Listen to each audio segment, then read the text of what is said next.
All right, so let's talk about rigid body vibration. So I've been doing sort of these little point mass examples where we have a spring or two and a damper.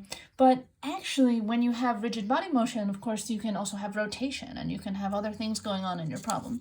So, and the most common example here, we have sort of this pendulum problem where you have some rigid rod and some mass at the end of it, and it's going to rotate some angle. And of course, pendulums, that is a kind of vibration because you can pull this pendulum up and then let it go, and it swings and swings and swings.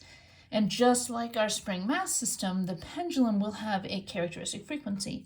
So how do we find that? Well, we start by taking the sum of the moments about the point that's fixed, so let's call that point O here, about O.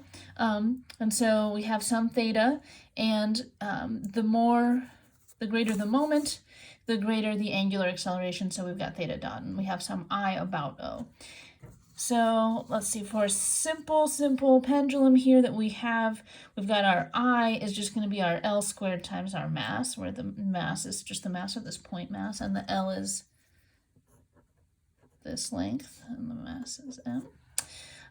And then our moment is going to be, there's only going to be a moment when theta is not equal to 0, because when theta is not equal to 0, then we have mg, the weight, is causing a moment about this point here, based on whatever this distance is, and that we can calculate. That's going to be L times the sine of this angle theta.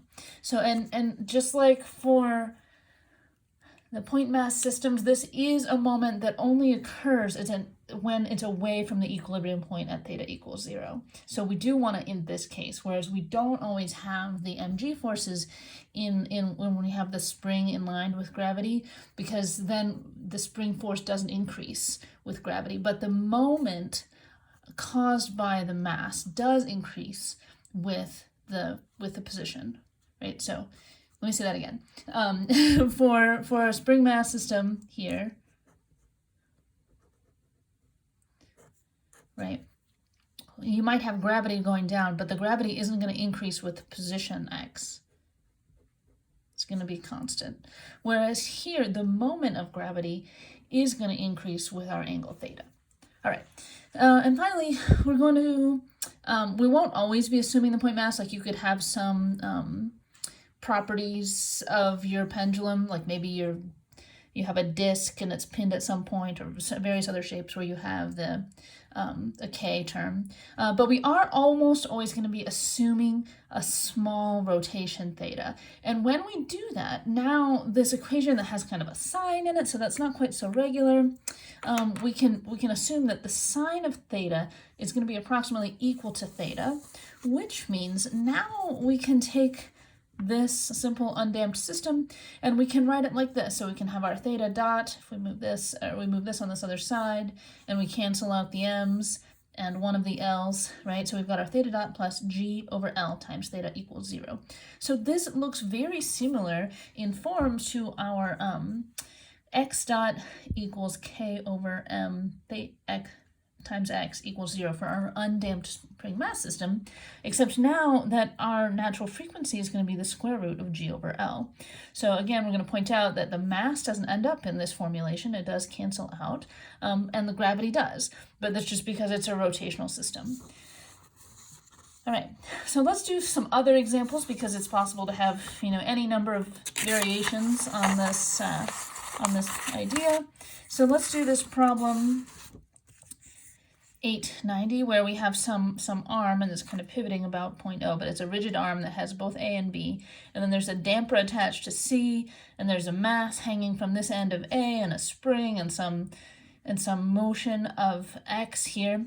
And now if we look here, if we perturb our system at some theta from horizontal, right? So if we have some horizontal here, and we imagine it's going to rotate some theta, then there's going to be some force, and it's going to be in this direction if y dot is positive. So from our damper, it's going to cause some force. And then there's going to be some force here in tension due to this mass and spring system. So let's just put this force F, and then we'll put our Cy dot here. And now we can take the sum of the moments about this fixed point O, which is also here. And we have our radius of curvature, or we have our radius of gyration, KO squared M2. So this arm, we're supposed to know that it weighs M2. And we got our theta double dot term equals our sum of the moments. All right, and now we're going to be careful to take our sum of the moments here. So we've defined theta in the positive out of the paper direction, which means that since this force would be, if we curled our fingers, it would be causing a moment that's into the paper. That's why that's going to be negative, and it's going to have some moment arm A, which is the length of this arm.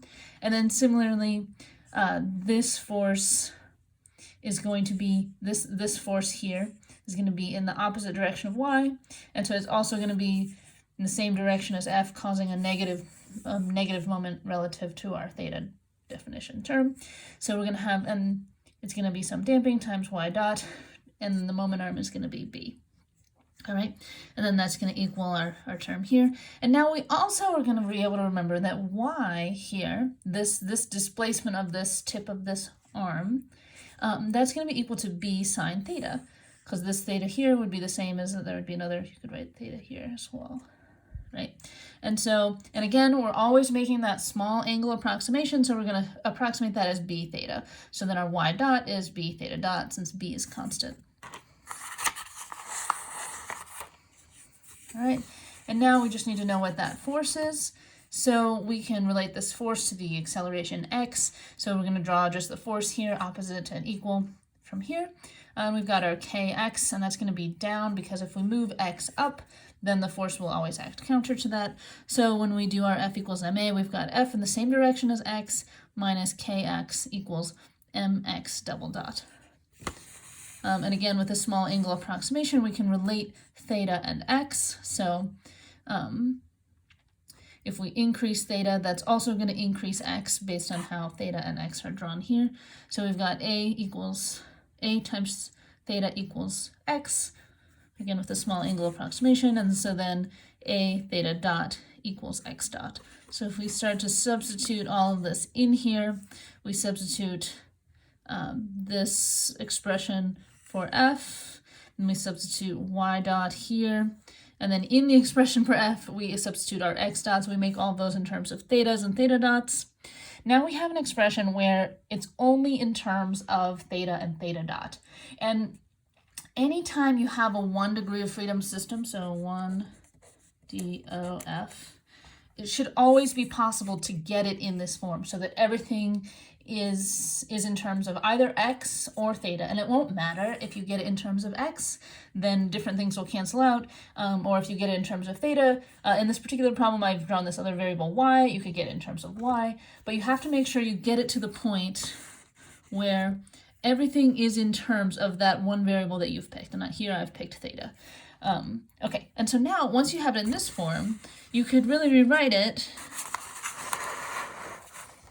so that you have something times theta double dot, and something times theta dot, and something times theta equals 0. And it should always be able to get in this form. In future classes, if you take a vibrations class, like you might end up with a system in which like theta and x, or you might have two x and y's that are independently variable, but that's not the case in this system. It's all rigidly connected, and that's the level of problems we're going to do in this class. So now we have the natural frequency, and that's going to be equal to the square root of the equivalent stiffness over the equivalent mass, because even though like this is not exactly, doesn't have units of stiffness because it has this a squared, we just follow from the math. If there's a system that has some position, or any state variable really, I'm saying position, but in this case it's actually angle, but it's some position of the system, it's used to describe that, then that position will have some frequency with this omega n. And then of course this has damping, so it'll have some damped frequency, and we can use all the same variables as before.